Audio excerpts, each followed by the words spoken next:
Hey, good morning. We are on our second lesson in calculus and we are still finding limits. So we are going to do 1.2b, estimating limits using a table this time, using tables. Okay, so this is sometimes called numeric limits. So kind of like a really quick review. Remember, if we're looking at a graph, right? We're looking at a graph here, and we've got a function, and we're headed towards a point, right? Some sort of x value on the x-axis, right? And we say, okay, the limit as x approaches a from the left, and this is our function here, f of x, we approach some number L, right? So we're going closer and closer to A from the left side, and we're getting closer and closer to a y value. So remember, remember the limit is always the y value, and we check it from the left, and then we check it from the right. So remember, then we go this way from the right, and we're going from the right and from the left. And if we approach the same value L, then the limit exists. Okay, so it's kind of that three-step process. Therefore, the limit exists at A, and the limit equals L. Okay, and we talked about it doesn't matter what f at A is. Sometimes we don't know what it is. Sometimes we do. But it really doesn't, excuse me, it really doesn't matter for the limit to exist what that value is at all. Okay, so little review on limits. Now, what if we're not given a graph? Say we are given some sort of a function. So numerically, we're going to look at it instead.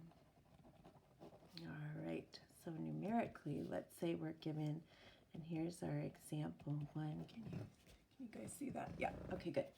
Okay, so let's say our limit as x approaches 2, x minus 2 all over x squared minus x minus 2. And you guys remember these functions from pre-calc. I know you do, because we spent so long graphing these, and you might remember, oh, this has a hole at 2. You might remember that. But we're going to talk about it more in terms of limits rather than just thinking of the graph, okay? So here, your first step always, I need a better pen here. This purple pen isn't working. Okay, so your steps for limits, if you're given a function instead of a graph, you always try direct substitution. And that's what the book calls it. We call it chug and plug, or plug and chug, right? Substitution. So we call it just plug in the number, plug in chug, and calculate, right? So if we take this 2 and plug it in, something interesting happens. You guys see what happens? Yeah, we get 2 minus 2 on top, and we get 4 minus 2 on the bottom, which is 0 over 0. And this is called the indeterminate form. Why? Because it doesn't determine anything. Indeterminate form. Okay, this gives us no answer. So we will learn how to do this problem, and you guys probably already know. Well, we factor it and cross out, and then we do the direct substitution. But for today, we're going to solve limits using a table. So what we're going to do is we're going to plug in numbers really, really close to 2 because the function doesn't exist at 2, right? We already tried it and we're dividing by 0. It doesn't exist at 2. So we're going to approach it just like we did in the graph. We're going to approach it with numbers from the left. So we're going to pick numbers that are slightly smaller than 2. So let's see what numbers are slightly smaller than 2. Yeah, exactly, like 1.9, 1.9, and then we're going to get even closer, 1.99, and then even closer, 1.999, right?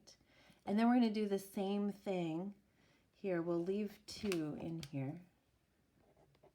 Put 2 in there as a placeholder. And then we're going to pick numbers from the right, slightly larger than 2. So it'll be 2.001, 2.001, and 2.1. So we're going a tenth, a hundredth, and then a thousandth. So we're very, very close to 2, but not at 2. Now, this is where our calculator comes in super duper handy. So I'm going to show you how to do this on your calculator. So here you'll want to press Y1 or Y, this Y button, and then we'll put in our function here. So we'll put in the fraction x minus 2 over x squared minus x minus 2. So we've put in our function here, and then instead of using the graph feature, we are going to use the table feature. So this is second function graph, and you can see it gives us the table there. So second function graph, and then we just put in these numbers. So 1.9, 1.99, and 1.999, 2.001, 2.01, and 2.1. Okay, and you guys can see that we've got numbers that are really, really close to 0.33333333, right? Okay, so we're going to mark those down.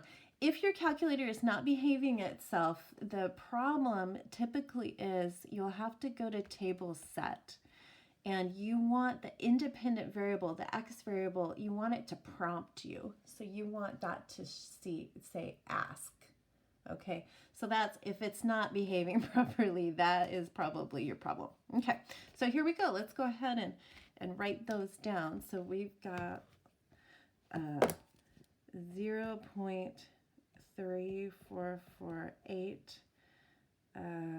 0.33445, 0.3334, 0.3332,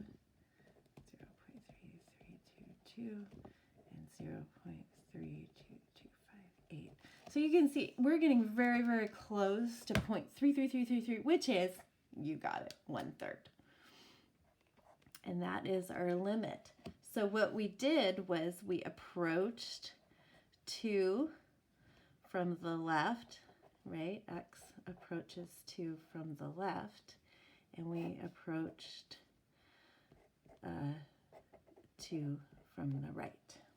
So from left and from right. So these two numbers have to equal each other for the limit to exist. So let's write that down, okay? So numbers for f of x have to converge for the limit to exist. If not, limit equals Danny, just like we talked about before. Can you see that? Yeah, good. Okay, whoops. Oh, my bubble is crazy bad. There we go. Sorry about that.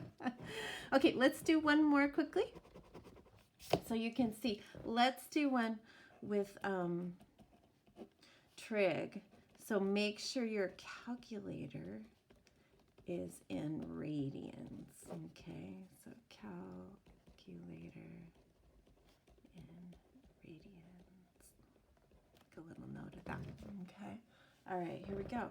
And if we do a direct substitution again, we try that always first. We do that direct substitution. Oh, well, oh, no wonder. That's not 2. This should be an x. I'm like, wait a second. If we get 0 over 2, we actually get a number, right? We get 0. So if we do that direct substitution here, we get sine of 2 times 0 over 0, which is 0 over 0. And we get that indeterminate form. So now we have to do that table once more. We're going to plug in the numbers here. And here, if we're going to 0, we want slightly negative numbers. So this is going to be a negative 10th, a negative 100th, a negative 1,000. So it's kind of weird, kind of different. And then positive. So positive 1,000th, a positive 100th, and a positive 10th. All right. And again, we quickly just check our mode here, make sure we are in radians, and clear this out. And again, we're going to have a fraction. So sine of 2x, oh dear, 2x over x. And then we can do table. And we're going to put these in. So we're going to do a negative 0.1, negative 0.01, negative, you guys can't see that, negative 0.001, and then 0.001, 0.01, 0.1. So we've got them all there. And it looks like we're headed towards, you got it, a 2. Yeah, so we figured out the limit. Okay, so we checked it from the left, from the right, and we're converging on a 2 there. So this is 1.9867, 1.999, and 2.000, 2.000, and 1.99999, and 1.9867. Now, this is something that this can always be used, okay? So this limit is equal to 2. This can always be used. So even if you're, we're going to learn some algebraic ways to calculate limits and all sort of tricks of the trade. But if you can't figure out a limit and you've got a calculator handy, this is the way to check the limit. Okay, you can always go back to a numeric table. Okay, so to make the table, you'll want to choose numbers, choose values close to your A value, right? This is, in general, it's A value, right? A 10th, a 100th, and then 1,000th away, okay? And then you just plug it in. Always works. And there's no trick to it, right? You can always check your answer for a limit this way, which is cool. Thanks, guys.